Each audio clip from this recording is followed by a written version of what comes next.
Welcome to Chris Parkin's Shooting Sports. This is the Hammerli B1 in Sports Grey. Now this is quite an unusual 2-2 rimfire because it uses a side lever action similar to a biathlon rifle, but it also uses the very popular 10-round Ruger compatible rotary magazines, and it will also fit the stick magazines from Ruger as well, which I think are the BX15 and the BX25. Stick with me because we're going to do a full review on this rifle. The rifle is available in this sports grey finish. It's also available in brown, walnut, all-weather black or antique grey. Barrel length options are 16 inch or 20 inch depending on which stock option you have. Overall length is 900mm or 35.5 inches. Overall weight is 2,319 grams, which is £5 1.6 ounces. The single stage trigger breaks at 1,985 grams, which is 70 ounces.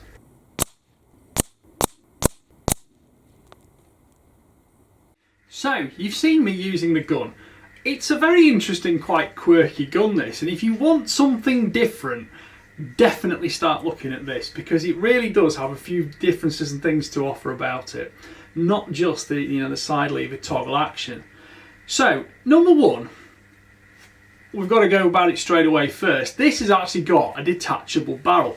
There's a collar here and it definitely works with the stock off, but if you pull that collar forwards, the barrel just slots out, and it's got a circumferential ball bearing system. Then you put the barrel back in, it locks back in position. Now in the UK this isn't actually advertising 22 WMR, it's just advertising 22 LR, but the gun itself is available in 22 WMR, and the magazine system, trigger system, everything like that, the bolt is all, it's all interchangeable, it all uses the same thing. It's just a case of swapping the barrels. And this gun's made in Germany, and I think it's been designed a little bit that way, so you can take the barrel out, make it a little bit more compact if it's kind of a bit of a wilderness rifle, something you want to be travelling with, and it's quite interesting. I'll put some pictures on screen and you can see it disassembled, and it really is very easy to do. It doesn't appear to be able to do it when it's in the stock, but out of the stock you literally just click that forward, barrel comes out and the reverse puts it back in.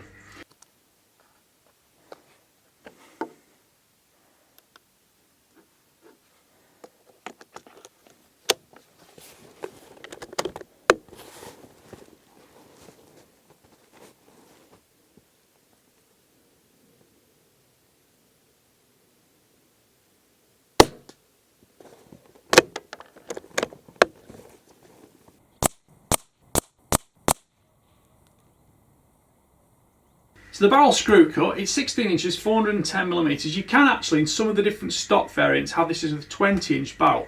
But of course, that thread on the end, it's 1/2 inch by 28. You can put a sound moderator or muzzle brake on it if you need a muzzle brake. And in terms of stock options, this is a sport grey. There's also a brown, a walnut, an all-weather black, and an antique grey. So it seems to me that this one comes in at the lowest price point. It's about £750.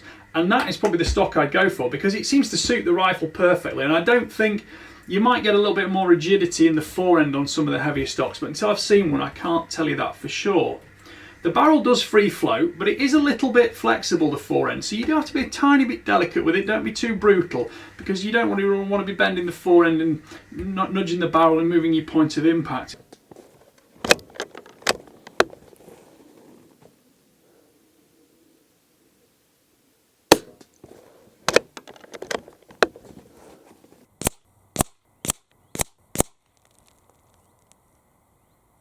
Now, the magazine system is, well, it does actually say on it Ruger, there's no question about that. It's a Ruger magazine. It's interchangeable with any other Ruger magazine, either these 10-round rotary ones or the longer stick magazines, I think the BX15, BX25.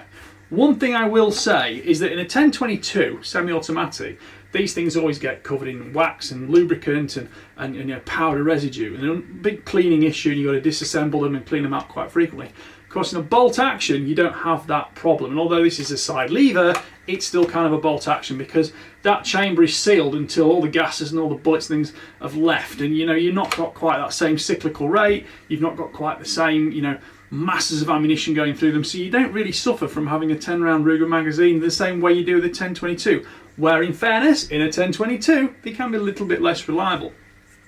That pops in and out the gun, no problems at all, and you've got that really nice big side lever which is ambidextrous and just drops them straight out. You can see that on camera. I'm pretty much doing that all the time and I'm swapping between them, and you've got no problems loading or changing the magazines over. One round, clicks in the top, push it back, 9 more follow it. Job's a good one.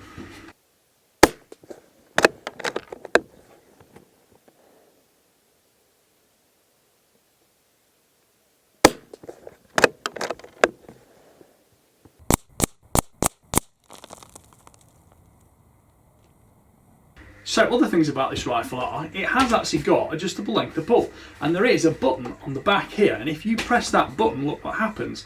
Click, and that comes out. Now the length of pull is actually really long. At minimum setting there, it's 365mm, which is 14.5 inches, which is pretty long for most guns. But if you go all the way out there, that is now 16.25 inches, which is 415mm. That is really, really quite a long length to pull, and it is actually still shootable, but to be fair, all the way down at 14.5, it's pretty much spot on for me. And it's longer than most rimfires, because rimfires often suffer from being far too small, and you can't get yourself spaced away enough from the scope. This one works perfectly, and to be fair, this element optics is suited it absolutely spot on. It's a 2:16, 50mm front end, and of course with a Picatinny rail on top of the receiver, you've no trouble fitting it.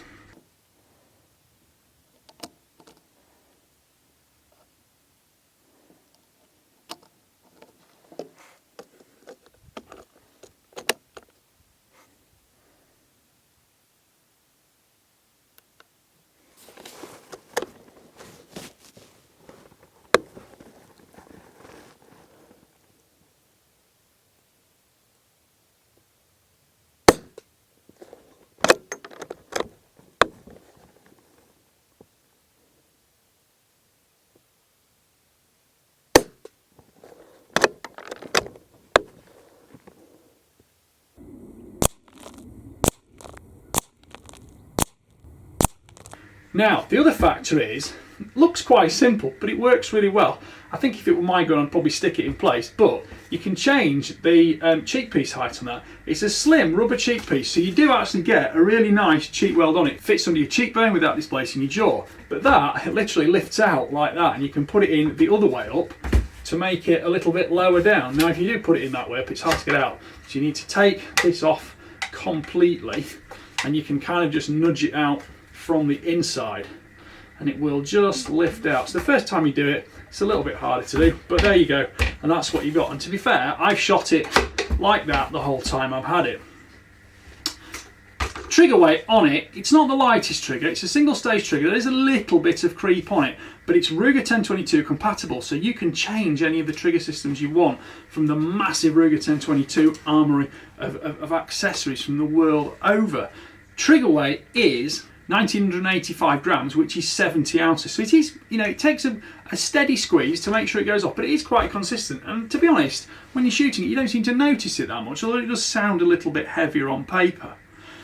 The release system there, as we've said before, is perfect. You've got plenty of space in the trigger guard, and there is actually a little inner safety blade as well. Stops you, pulling the trigger by mistake, and it feels a little bit more like a two-stage because of that safety blade. It is a little bit pointy on the end. I'm not sure why they've left it so pointy, but that's not really something you come into contact with, so it's probably a theoretical question mark rather than an actual problem.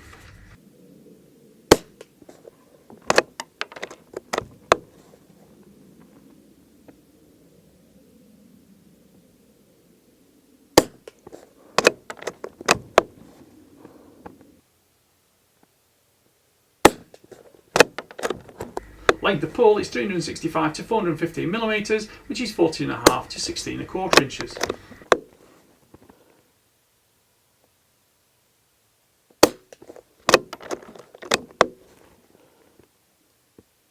Now, we get back to the major point on this rifle. The major point is the side lever system.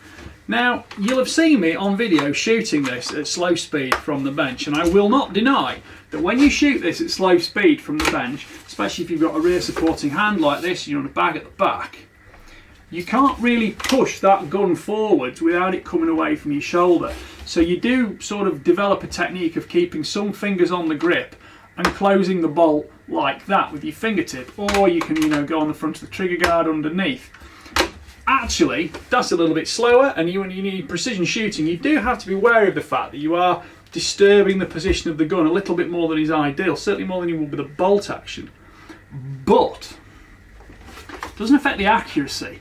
And the thing is this, you'll see me shooting in the video, when you are actually in a more hunting orientation of position with a forehand on the forend of the gun, that becomes really fast and you can shoot it beautifully well. And like any gun, has its own little handling quirks and eccentricities, but you soon get used to them. And actually, I think it's got such character because of that. Yes, it's not as smooth as an Anschutz biathlon rifle, but it's nothing like the price of an Anschutz biathlon rifle. And quite frankly, I rather like it because I just like the fact it's designed to do its game differently, and it's compatible with the Ruger 1022 accessories, so that gives you huge versatility in terms of what you want to do to the rifle, trigger mechanisms and magazine options. But you've got the slightly quirky, unusual, you know, it's a thing that brings it up at the range. I took this to the club and people go, oh, what's that? How does that work? Show me all about that. And if you want people to be interested in your rifle, they will be interested in this.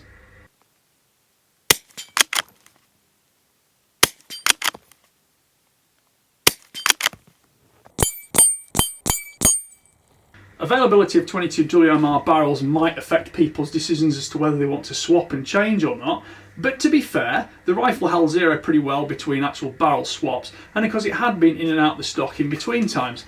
I'll put a picture on screen. There's a screw at the front, a screw at the rear, undo those, and it just lifts and slots out. It's nothing complicated or problematic to do. One thing I will say is it's a crossbolt safety at the front of the trigger guard here, and if you do shoot slowly and you have to kind of, you know, put your fingers under the trigger guard to some extent just to click that bolt shut, it's easy to click that back into the safe position, which is certainly not an unsafe thing, but it's just something you'll maybe get used to. But like I said, it's got its own handling techniques and you will get used to it and develop what suits you. In terms of the stock, you can see we've got the M-LOK rail here. Put all the accessories on you want. I've shot it from a bipod just because I like shooting from a bipod, but when I shot this from sticks there was no issue clamping it in place on the tripod clamp, and it was quite enjoyable to shoot from there too. And of course in that position you also appreciate that incredibly fast bolt manipulation and rate of fire. Great fun on steel, probably good fun for hunting as well, but again, it's perhaps more of a hunting gun and a steel shooting gun than a precision target gun, because although it's accurate, I think it was a little bit more ammunition fussy than some guns. The SK Match was particularly accurate in it, and that would be my choice if I was using it for target things. Cellular and Bellow hollow point was extremely good for hunting requirements, so that would be my choice there. And velocities from the barrel were actually very acceptable, and of course with that sound moderator on the thread, you've got a lovely subsonic gun. You haven't got all the noise of a reciprocating 1022 mechanism, and you've got a little bit more speed than a regular bolt action.